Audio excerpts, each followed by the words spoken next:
Hello everyone, welcome to Abhimanyu IAS. I am Sarthak and I also welcome you to Abhyas 2.0. अभ्यास 2.0 हमारा वो initiative है जो कि एक्सक्लूसिवली एचसीएस प्रीलिम्स के लिए हमने लॉन्च किया है। यहाँ पर जितने भी अपने इंपॉर्टेंट एमसीक्यूज है relating to your HCS prelims which will be conducted on 11 February according to HPSC और वो कंडक्ट होगा, तो प्रिपेयर अकॉर्डिंगली। इसी के लिए हम आपके लिए अपना सेशन लेके आए हैं जहां पर हम जितने भी इंपॉर्टेंट एमसीक्यूज हैं आपके प्रीलिम्स के लिए जितने भी रेलिवेंट है, फिर चाहे वो प्रीवियस ईयर क्वेश्चंस हो, आपके एचसीएस के प्रीवियस ईयर क्वेश्चंस हो, रादर यूपीएससी तक के प्रीवियस ईयर क्वेश्चंस है और अदर रेलिवेंट एमसीक्यूज, सब कुछ डील किया जाएगा यहाँ पर। सारे के सारे टॉपिक्स आपके, फिर चाहे वो स्टैटिक का पार्ट हो, history, polity, geography, science, right, कोई भी। और उसके अलावा आपका हरियाणा वाला पार्ट भी, और उसके अंदर हरियाणा जीके, हरियाणा के करंट अफेयर्स और national current affairs, everything, all the important questions will be dealt under this initiative. So all we want is you to be connected with us, to just stay connected with us.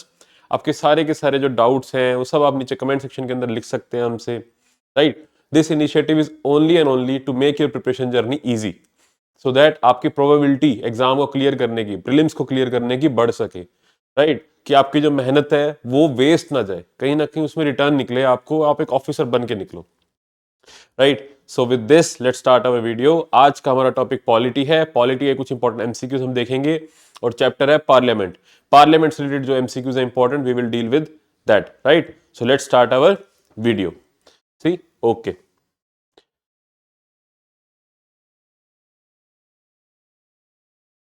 Okay, just a sec. Okay, so first question, a bill, consider the following statements. A bill pending in the Rajya Sabha which has not been passed by the Lok Sabha shall lapse on dissolution of Lok Sabha. Okay. Second statement.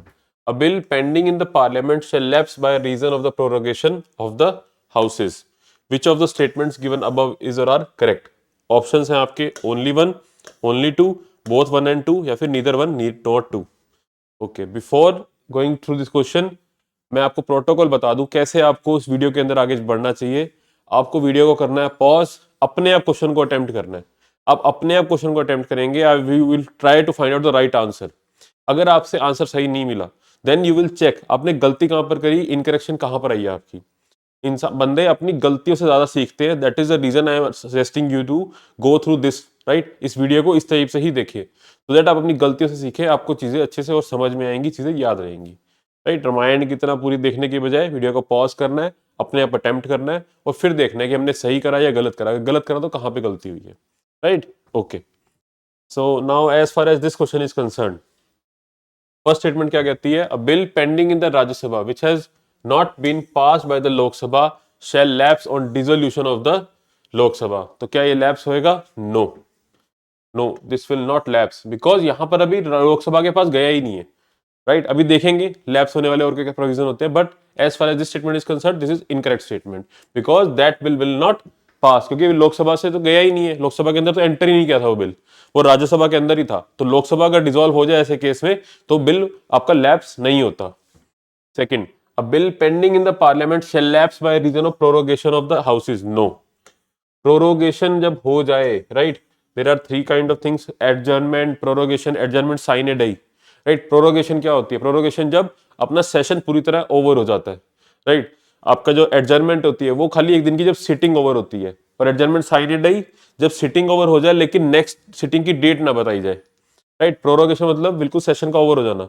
तो क्या अगर कोई bill pending है और prorogation हो गई तो क्या वो बिल लैप्स हो जाएगा? No, it will not lapse, right. So correct answer इस क्वेश्चन का क्या होगा? Option D, neither one nor two, right? See here, these are the provisions when the bill will lapse and when the bill will not lapse. Like a bill pending in the Lok Sabha, Lok Sabha के अंदर originate हुआ और वहां पर क्या है? Pending है, तो क्या वो लैप्स हो जाएगा? यस। ये सारी सिचुएशन कब है? जब लोकसभा डिसॉल्व हो रही है, उसके अंदर देख रहे हैं कि लोकसभा क्या होगी? डिसॉल्व, लोकसभा की डिसोल्यूशन हो गई है, उस केस में देख रहे हैं हम, right. Okay, then a bill passed by the Lok Sabha but pending in the Rajya Sabha, yes, it will also lapse, right, because Lok Sabha से पावर बता रहा हूं ना, लोकसभा के अंदर पास हो जाए या लोकसभा के अंदर ओरिजिनेट हो, वहीं पे पड़ा हुआ बिल, वो लैप्स होगा। उसके अलावा कोई बिल लैप्स नहीं होगा, आप ऐसे भी याद रख सकते हैं, right. Then see here, a bill not passed by the two houses due to disagreement in if the president has notified the holding of a joint sitting before the dissolution of Lok Sabha. Lok Sabha के dissolution हो से पहले ही joint sitting बुला ली थी president ने, तो क्या वो बिल लैप्स होगा? No, it will not lapse, it will not lapse, right. Then a bill pending in the Rajya Sabha but not passed by the Lok Sabha, right? Pending है राज्य सभा में, लोकसभा में गया ही नहीं अभी, तो obviously that will also not lapse, जो हमारी स्टेटमेंट भी थी. Then a bill passed by both the houses but pending assent of the president, president की भी assent नहीं मिली, so it will also not lapse, right? दोनों हाउस से पास हो गया बट प्रेसिडेंट की assent नहीं गई, तो वो भी लैप्स नहीं होगा. A bill passed by both houses but returned by the president for the reconsideration of the houses, obviously that will also not lapse. So these were certain important questions. यहाँ से बार बार question पूछे जाते हैं, अपना HCS में भी पूछे जाते हैं बहुत बार. पार्लियामेंट एक बहुत इंपॉर्टेंट चैप्टर है, तभी मैं उसके रिलेटेड एमसीक्यू लेके आया हूँ आपके लिए.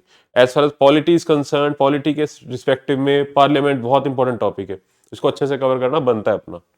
Okay, next. Consider the following statements. The chairman of the Council of States or Speaker of the House of the People, okay, or person acting as such shall not vote at any sitting of either House of the Parliament or joint sitting of the House in the first instance, but shall have an exercise a casting vote in the case of an equality of votes, right? Okay. Second statement.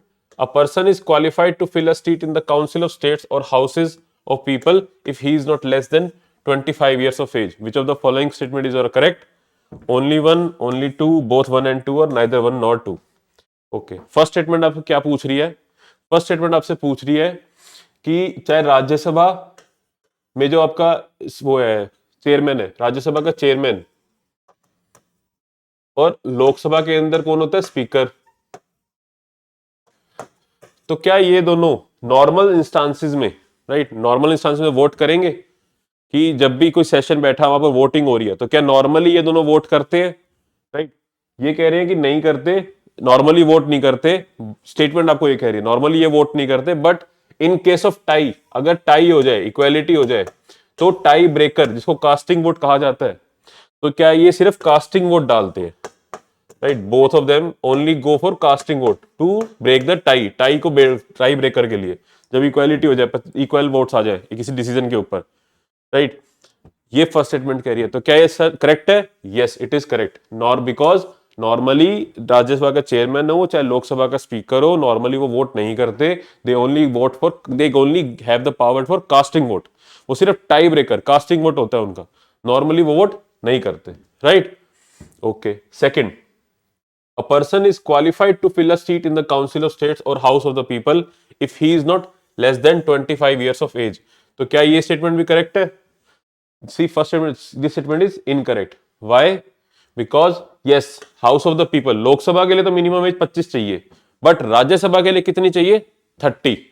अगर यहाँ पे council of states ना होता तो ये option correct होता, but council of states के लिए मिनिमम 30 ईयर्स ऑफ एज चाहिए, बिकॉज काउंसिल ऑफ स्टेट्स का चेयरमैन बनने के लिए क्या ऑब्वियसली राज्यसभा वाली क्वालिफिकेशन चाहिए होगी, जो कि क्या है? Minimum 30 years of age, right. So correct answer for this question will be option A, that is only 1, right. See, answer is A. I hope कुछ चीजें आपको सीखने को मिली होंगी इन दो क्वेश्चन के through. Okay, then next, consider the following statements.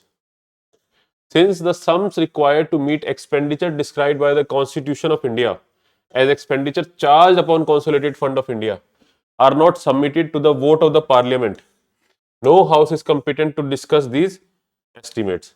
Okay. Second statement. Annual Finance Bill provides the legal authority for the withdrawal of sums from the Consolidated Fund of India. Okay. Which of the above statement is correct? Only one, only two, both, or neither. Right. Okay. So अब देखते हैं क्या कह रहा है first statement आपसे. First statement आपसे कह रहा है कि जो सम्स है, जो एक्सपेंडिचर है, कंसोलिडेटेड फंड ऑफ इंडिया से दो टाइप के चार्जेस फंड्स निकलते हैं, दो टाइप के एक्सपेंडिचर होते हैं कंसोलिडेटेड फंड ऑफ इंडिया से, राइट. इसको सीएफआई बोला जाता है. One is charge upon, other is charge made, right. Charge made. ये जो अपॉन वाले हैं ये मैंडेटरी होते हैं, इन पे वोटिंग नहीं होती, नो वोटिंग, इन पे वोटिंग नहीं होती, बट चार्ज मेड इस पे वोटिंग होती है, बिकॉज इस पे वोटिंग होती है, इसके अंदर पावर होती है कि इसको घटाया या बढ़ाया जा सकता है। वेरस चार्ज अपॉन सिर्फ के ऊपर सिर्फ डिस्कशन कर सकते हो, डिक्रीज या इंक्रीज नहीं कर सकते, बिकॉज वोटिंग उसी के लिए होगी, राइट। तो ये तो पास करना ही करना पड़ता है, इस पे वोटिंग है ही नहीं। ओके, अब आपसे क्वेश्चन क्या पूछ रहा है, charge upon of the are not submitted to the vote of Parliament, no house is competed to discuss this estimate. यहां पे कह रहा है कि yes they are not submitted to the vote of the Parliament, this is correct, but no house is competent to discuss this estimates. No, discuss तो कर ही सकते हैं वो, भले ही वोटिंग ना हो, डिस्कशन जरूर अलाउड है इसके ऊपर। चार्ज अपॉन के ऊपर डिस्कशन अलाउड है, वोटिंग अलाउड नहीं है। Yes, discussion is allowed, right, discussion allowed है बट वोटिंग अलाउड नहीं है। So this statement is incorrect. Okay. Second, finance bill provides for the legal authority for the withdrawal of sums from the consolidated fund of India. This is also incorrect because कौन सा bill है जो ये power दे रहा है? Appropriation bill, ना कि annual finance bill. There is a bill called as appropriation bill. Appropriation आपको पावर दे रहा है withdrawal की. Appropriate का मतलब यही होता है पैसे निकालना, राइट। फाइनेंस बिल के अंदर क्या होता है बेसिकली, फाइनेंस बिल के अंदर टैक्स के प्रोविजंस लिखे होंगे सारे के सारे, राइट। दोनों के दोनों मनी बिल है by the way, appropriation bill भी फाइनेंस बिल दोनों है money bill he, but appropriation आपको विड्रॉल वाली पावर दे रहा है और फाइनेंस बिल के अंदर टैक्स के प्रोविजंस होते हैं सारे के सारे। सो this is also incorrect. So correct answer क्या होगा इसका? Option D, neither 1 nor 2, right. अच्छा क्वेश्चन था, काफी कुछ सीखने को मिला होगा इस क्वेश्चन से। ओके, तो yes, next, consider the following statements in respect of provisions for removing deadlock between the two houses of the parliament. Deadlock, right? Okay, after a bill has been passed by one house and transmitted to the other house, the president may notify to the house his intention to summon them for a joint sitting if, right? joint sitting कब कब बुला सकते हैं president जो है? joint sitting कब बुलाते हैं? जनरली जब डेडलॉक वाली सिचुएशन हो जाती है, राइट। जब लोकसभा और राज्यसभा अपनी टर्म्स में एग्री नहीं कर रहे होते, उनमें डेडलॉक आ गया, डिसीजन नहीं ले पा रहे, तो क्वेश्चन आपसे पूछ रहा है कि वो डेडलॉक जो है किस किस सिचुएशन के अंदर हो सकता है, राइट। जब जॉइंट सिटिंग बुलाएगा प्रेसिडेंट कब? जब डेडलॉक वाली सिचुएशन हो, दोनों नहीं मान रही पार्टियां, ना लोकसभा राज्यसभा के बीच में आपस में एग्रीमेंट नहीं हो पा रहा किसी टर्म के ऊपर, उसको डेडलॉक बोलते हैं। तब जॉइंट सिटिंग बुलाई जाती है कि सारे के सारे इकट्ठे होकर बैठ जाते हैं, फिर एक सिंपल मेजोरिटी से वोटिंग होती है उसके ऊपर, डिसीजन के ऊपर। ओके, अब कौन सी सिचुएशन डेडलॉक के अंदर आएगी आपसे क्वेश्चन में ये पूछा हुआ है। First, the bill is rejected by the other house. Okay, second, the houses have finally disagreed as to the amendments to be made in the bill. Okay, third, more than 3 months have been elapsed from the date of receipt of the bill by the other house without the bill being passed by it. Okay, options हैं आपके 1, 2 and 3, 1 and 2 only, 2 and 3 या फिर 1 and 3 only. All right. Okay, अब देखते हैं क्या करके। तो first statement, the bill is rejected by the other house. Yes, it is a situation of deadlock. Then the houses have finally disagreed as to the amendments to be made. यहाँ पे क्या disagreed, amendment के लिए disagree कर जाए, yes, वो भी deadlock होता है क्योंकि अमेंडमेंट के लिए नहीं मान रहे, पहले में भी बिल रिजेक्ट कर दिया दूसरे हाउस ने, yes. Then more than 3 months, no, यहां पर होएगा 6 months। अगर 6 महीने तक, राइट, यहां पर आएगा 6 months। अगर 6 महीने तक कुछ डिसीजन ही नहीं ले रहा दूसरा हाउस, एक बिल एक हाउस ने पास कर दिया, उसके बाद दूसरे हाउस में गया और 6 महीने हो गए लेकिन दूसरे हाउस ने कुछ एक्शन ही नहीं लिया, तो वो भी सिचुएशन डेडलॉक की होगी। 3 महीने नहीं 6 महीने होंगे यहाँ पर, right. So this is incorrect. So correct answer will be option B, 1 and 2 only, right. Third statement is incorrect as far as this question is concern, right. Okay, the answer is B. Okay, next, right, which of the following statements about the reasons for the separation of railway budget from the general budget are correct? Although आज की date में railway budget जैसा कुछ नहीं है, हटा दिया गया है, राइट, बट पहले क्या होता था कि रेलवे बजट अलग से निकलता था, राइट। तो क्या रीजन दिए गए थे कि रेलवे बजट अलग से निकलना चाहिए? एक्वर्थ कमेटी थी, उसने रिकमेंड किया था कि रेलवे बजट अलग से निकालो। तो कौन से रीजन कौन से दिए थे उस कमेटी ने? आपसे क्वेश्चन में ये पूछा हुआ है, थोड़ा फैक्चुअल क्वेश्चन है बट ट्राई करते हैं। First, to introduce flexibility in railway finance management. Okay, then to facilitate a business approach to the railway policy. Okay, to secure stability of the general revenues by providing an assured annual contribution from railway revenues. Okay, to enable the railways to keep their profit for their own development. All right, options हैं 2, 3 and 4, 1 and 4, 1, 2 and 3 या फिर 1 and 2 only. Okay, just a second. Okay, ठंड बढ़ गई है।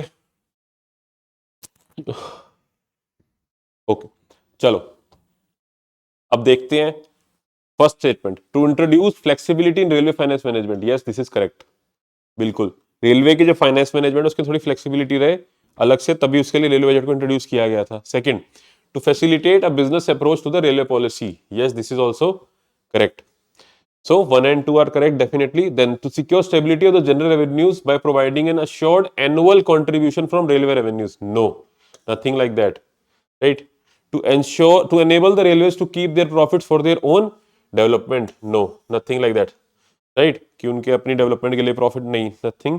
So the correct answer will be option D, 1 and 2 only. Right? See, option is answer is D. Okay. Next. An exceptional grant under the Constitution of India is regarded as, यहाँ पे किसके बारे में पूछा हुआ है आपसे? एक्सेप्शनल ग्रांट्स के बारे में। कुछ ग्रांट्स दिए जाते हैं बजट के अलावा भी, like supplementary grant, exceptional grant, right, और भी कई सारे ग्रांट्स हैं। अभी आपसे क्वेश्चन में किसके बारे में पूछा हुआ है? Exceptional grant, right. ऑप्शंस हैं an advance on account of estimated expenditure for a part of any financial year pending completion of procedure for voting of grants. Okay, ये क्या कह रहे हैं आपसे? Advance on account of estimated expenditure for a part of any financial year pending completion of procedure for voting of grants. Okay, then a grant for meeting an unexpected demand on account of indefinite character of the service which cannot be stated with details. Okay, then a grant forming no part of the current services of any financial year. Okay, a grant made when a need has arisen during the current financial year for additional expenditure upon some new service, right? Okay, so let's attempt this question. अब first statement की अगर मैं बात करूं तो first statement आपसे किसके बारे में बात कर रहा है? ये बेसिकली वोट ऑफ क्रेडिट की बात कर रहा है। ये है वोट ऑफ क्रेडिट, ना कि एक्सेप्शनल ग्रांट, राइट, जो कि आपको वोट ऑफ ग्रांट के पास होने से पहले ही पास कर दिया जाता है कि राइट कि आप 2 महीने का अपना खर्चा निकालिए। ओके, देन सेकंड स्टेटमेंट आपके किस बारे में बात कर रहा है? राइट, सेकंड स्टेटमेंट आपसे किस बारे में बात कर रहा है? एक minute, just a second. Okay, so first statement किसके बारे में बात कर रहा है? This is not vote of credit, it is vote on account. First statement किसकी बात कर रहा है? वोट ऑन अकाउंट की बात कर रहा है, right? Second, a grant for meeting an unexpected demand on account of indefinite character of the service which cannot be stated with details. ये किस बारे में बात कर रहा है? ये है vote of credit. This is vote of credit. This is also kind of grant, exceptional grant है ये भी एक तरीके का ही, right? Exceptional in the sense कि different kind of grant. Okay, third, a grant forming no part of the current service of the any financial year. ये important statement है. This is exceptional grant by the way. So option C is correct. इसको exceptional grant बोलते हैं जो कि किसी financial year का part नहीं माना जा रहा होता, तभी इसको एक्सेप्शनल इसी वे में है ये। Then a grant made when a need has arisen during the current financial year for additional expenditure upon some new service. Keyword है एडिशनल एक्सपेंडिचर। ये कौन सा ग्रांट है? Supplementary grant. This is supplementary grant, right. सब important grants यहां से questions आते हैं, तभी मैंने इंट्रोड्यूस कर रखा है ये question, right? Vote of account, vote of credit, exceptional grant, supplementary grants, all these are very very important, so kindly do make a note of all these things and remember these, right? These are very very important. Next,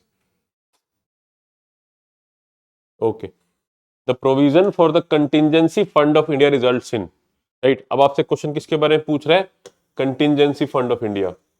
C there are 3 funds, consolidated fund of India, contingency fund of India और public account. आपको तीनों के तीनों funds पता होने चाहिए, important है। CFI हम क्वेश्चंस के थ्रू भी करते रहेंगे, डोंट वरी, बट अपने एंड से भी आप एक बार रिवाइज जरूर कर ले। Consolidated fund of India, contingency fund of India और पब्लिक अकाउंट। क्वेश्चन आपसे किसके बारे में पूछ रहा है? Contingency fund of India. Okay, this provision results in first absolving the executive from preparing the estimates of the expenditure. Okay, then compelling the legislature to approve the expenditure. Okay, then C, reducing the legislative control over the executive. Okay, then the providing a safety valve to tide over a crisis. Okay, so क्या होता है contingency fund? इसके name में इसका meaning छिप है। Contingency means emergency के लिए, इमरजेंसी पर्पस। इमरजेंसी पर्पस में एक बैकअप का काम करता है ये, कि भाई कुछ भी कोई इमरजेंसी कोई क्राइसिस है तो उस टाइम पे हमारे पास कुछ फंड हमेशा स्पेयर पड़ा रहे। यहां पर कितना होता है? 500 करोड़ मिनिमम, 500 करोड़ हर टाइम यहाँ पे पड़ा रहता है। और कौन मैनेज करता है इसको? प्रेसिडेंट करके बिहाफ पे, प्रेसिडेंट के ऑर्डर पे चलता है। और प्रेसिडेंट के बिहाफ पे कौन चल रहा होता है? Finance secretary. प्रेसिडेंट के बिहाफ पे फाइनेंस सेक्रेटरी इसको मैनेज कर रहे होते हैं, राइट। पार्लियामेंट का ऑर्डर नहीं चलता है, प्रेसिडेंट का चल रहा होता है, बिकॉज इमरजेंसी है तो फटाफट चाहिए, पार्लियामेंट से पास कराने के लिए टाइम लगेगा। That is the reason president को दे रखा है ये वाला काम, राइट। सो क्वेश्चन के अकॉर्डिंग क्या आंसर बनेगा? Option D, providing a safety valve to tide over a crisis, right. Safety valve क्या होता है? बैकअप के लिए एक सेफ आपके पास नेट पड़ा हुआ है, सेफ फंड पड़ा हुआ है आपके पास, राइट। सो इसलिए इसका करेक्ट आंसर होगा option D. I hope contingency fund आपको समझ में आया होगा क्या चीज है और क्या नहीं, राइट। तो क्या इसके लिए पार्लियामेंट्री अप्रूवल चाहिए? इनिशियली नहीं चाहिए, बट अल्टीमेटली चाहिए होगा इस फंड को भरने के लिए, राइट। बट किसके कंट्रोल में है ये? प्रेसिडेंट के कंट्रोल में है ये। Okay, next, see answer is D. Okay, which of the following tools of control, okay, which of the following tools of control may be adopted for raising a discussion in the house on a matter of urgent public importance, right? Which of the following tools of control may be adopted for raising a discussion in the house on a matter of urgent public importance? All right, option A censure motion, option B adjournment motion, option C calling attention, या option D cut motion, right? Let me remind you again, video को pause करें, अपने आप attempt करें, फिर देखें correct हो या इनकरेक्ट। अगर इनकरेक्ट हो तो कहाँ इनकरेक्ट हो, please then do make note of that. गलतियों से सीखना है अपनी, राइट। ओके, तो नाउ क्वेश्चन आपसे पूछ रहा है कि कौन सा टूल है जो कि matter of urgent public importance को रेज करने के काम आता है। तो क्या वो सेंसर मोशन है? नो। एडजर्नमेंट मोशन है? Yes. Calling attention? No. Cut motion? No. Basically ये तीनों है, ए सी और डी, ये तीनों के तीनों बेसिकली सेंसर करने के काम आते हैं, सरकार के अगेंस्ट ठीक तरीके से रेज किए जाते हैं। बट एडजर्नमेंट मोशन क्या होता है? ये करता है एडजर्न, कि भाई करंट प्रोसीडिंग्स को एडजर्न करो, रोको थोड़ी देर के लिए, और एक अर्जेंट पब्लिक इंपॉर्टेंस का मैटर है, यहां पर ध्यान लगाओ, इधर फोकस करो, हाउस को बोलते हैं इसके अंदर, किधर फोकस करो। सो इसके लिए मिनिमम कितने? 50 मेंबर का एग्रीमेंट चाहिए, 50 मेंबर साइन करते तभी एडजर्नमेंट मोशन पास होता है, minimum 50 members, right. So then only आप एडजर्नमेंट मोशन को इंट्रोड्यूस करा सकते हो। It is based on only a matter of urgent public importance, right. So correct answer will be option B, adjournment motion. सारे के सारे मोशंस इंपॉर्टेंट है, please do read about them कि क्या क्या प्रोविजन होते हैं एडजर्नमेंट मोशन के, कॉलिंग अटेंशन मोशन के, कट मोशन के। यहां से क्वेश्चन बहुत फ्रीक्वेंटली पूछे जाते हैं, right. Okay, see answer is B. Next, okay, consider the following statements relating to the procedure of the election of the speaker and the deputy speaker of the लोक सभा। Speaker और deputy speaker के election procedure की बात कर रखी है यहां पर। तो फर्स्ट स्टेटमेंट आपसे क्या पूछ रही है? The election of a speaker shall be held on such date as the prime minister may fix and the secretary general shall send to every member notice of this date. Okay, second, the election of a deputy speaker shall be held on such date as the speaker may fix and the secretary general send to every member notice of this date. Okay, which of the above statement are correct? Only one, only two, both one and two, or neither one nor two. See, जितने भी ये speaker, deputy speaker, right, Lok Sabha के sorry Rajya Sabha के chairman, deputy chairman और जितने presiding officers हैं, ये वाला टॉपिक बहुत इंपॉर्टेंट है। In fact Parliament as a whole is a very very important topic. आपको पार्लियामेंट के बारे में पता होना चाहिए, पार्लियामेंट्री सिस्टम के बारे में पता होना चाहिए, प्रिसाइडिंग ऑफिसर्स के बारे में पता होना चाहिए। अगर स्पीकर की बात है, स्पीकर के इलेक्शन प्रोसीजर, स्पीकर का रिमूवल प्रोसीजर, स्पीकर के functions, same goes for deputy speaker के इलेक्शन प्रोसीजर्स, डेप्यूटी स्पीकर का रिमूवल प्रोसीजर, इनके functions, right. These basic facts, these are very very important for prelims. वो यहीं पर खेलते हैं, यहीं पर ऊपर नीचे ट्वीक करके आपको क्वेश्चन देंगे, right. So as far as this question is concerned, let's try this question. First आपसे क्या पूछ रहा है? The election of a speaker shall be held on such date as the prime minister may fix. No, कौन fix करेगा? President, right? President fix करता है, ना कि प्राइम मिनिस्टर। और पहले स्पीकर से पहले एक दिन के लिए कौन बैठे होंगे? Pro tem speaker. एक और प्रिसाइडिंग ऑफिसर होता है जिसको बोलते हैं प्रोटेम स्पीकर। इनको कौन अपॉइंट करता है? प्रेसिडेंट ही करते हैं। इनको प्रेसिडेंट अपॉइंट करेंगे, राइट। प्रोटेम स्पीकर को भी जब तक नया स्पीकर नहीं आता, सो टेम्परली एक दो दिन के लिए प्रोटेम स्पीकर को बिठाया जाता है और इनको इलेक्ट कौन करता है? प्रेसिडेंट। वेयर स्पीकर जो है अपना, स्पीकर कौन कैसे इलेक्ट होते हैं? जो मेंबर्स हैं लोकसभा के, वही अपने में से स्पीकर को इलेक्ट करेंगे, उनमें वोटिंग होगी and accordingly speaker will be elected, right. यहां पर क्वेश्चन है उसकी डेट, जो वोटिंग होनी है उसकी डेट कौन डिसाइड कर रहा है? प्रेसिडेंट। और प्रेसिडेंट डेट डिसाइड करता है, उसके बाद जो है सेक्रेटरी जनरल जो है उस डेट को सारे के सारे मेंबर्स के साथ पहुंचा देते हैं, सारे नोटिस के साथ, कि भाई इस डेट को हमने इलेक्शन का करना है, स्पीकर के इलेक्शन होगा, तो kindly be present and you do your voting part. Okay, then comes the election of deputy speaker shall be held on such date as the speaker may fix, right? Yes, this is correct. And the secretary general shall send to every member the notice of this date. Yes, this is correct statement. Deputy speaker का जो election है वो कौन? Speaker conduct कराएगा। Speaker date choose करेंगे, उसके बाद उनके भी क्या होगी? वोटिंग होगी। डेफिनेटली हाउस ही चूज करेगा उनको, स्पीकर चूज नहीं करता। स्पीकर इलेक्शन की डेट चूज कर रहे हैं। डेप्यूटी स्पीकर के लिए भी वोटिंग होती है, वोटिंग के थ्रू इलेक्ट होके आते हैं वो, राइट। हाउस ही इनको इलेक्ट करके भेजता है, राइट। सिंपल मेजोरिटी से होगा। देन सो करेक्ट आंसर क्या होगा इसका? Option B, only 2 is correct. First statement is incorrect, right. The answer is B. Next, okay, which one of the following statement is not correct? आपसे पूछा हुआ not correct, हमेशा ध्यान दिया करो इस चीज पे कि करेक्ट पूछा या इनकरेक्ट पूछा है। जैसे इस क्वेश्चन में आपसे क्या पूछा? Not correct. Okay, first statement A, an appropriation act is not essential for passing a grant under a vote of credit. Okay, reappropriation does not involve any additional expenditure. Okay, the Rajya Sabha has no power to vote on the demand of grants. Okay, no amendments can be proposed in the appropriation bill in either house of the parliament. Okay, अब question में आपसे पूछा हुआ है incorrect, तो इस question को हम थोड़ा उससे देखेंगे कौन सी करेक्ट है, right. Okay, so fourth statement, पहले डी स्टेटमेंट पे आते हैं। No amendment can be proposed in the appropriation bill in either house of the Parliament. Yes, this is correct. ये स्टेटमेंट करेक्ट है। बेसिकली अप्रोप्रिएशन बिल के जब vote, उस पर सिर्फ वोटिंग होती है। जब अप्रोप्रिएशन बिल की बात आ जाती है, वोटिंग वहां पे सिर्फ या तो पास करोगे, रिजेक्ट करोगे, दैट्स इट।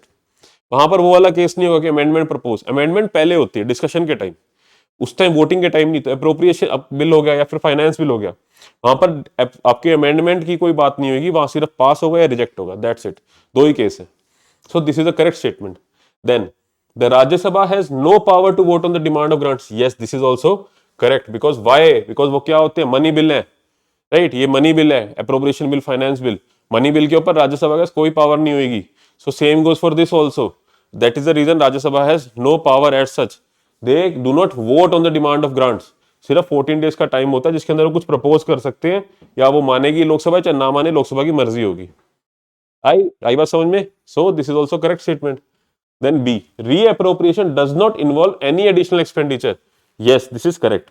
एडिशनल एक्सपेंडिचर नहीं होता, जो ऑलरेडी आपको पास हुआ है उसी में से कुछ फंड आपको एलोकेट होगा एक्स्ट्रा, जो बच गया। राइट, रीअप्रोप्रिएशन का मतलब ये होता है कि आपको इनिशियली जो पास हो गया कुछ बजट अप्रोप्रिएशन के थ्रू, वहां पे फाइनेंशियल खत्म होने से पहले आपका कुछ पैसा बच गया था, तो आप रीअप्रोप्रिएशन करा के जो बच गया उसी में से निकालोगे, right. So this is also correct statement. Okay, first statement, an appropriation act is not essential for passing a grant under vote of credit. No, this is incorrect. Vote of credit के under भी अगर आपको पैसे निकालने हैं तो appropriation act पास करानी पड़ती है, right. So appropriation act, appropriation bill pass कराना पड़ेगा।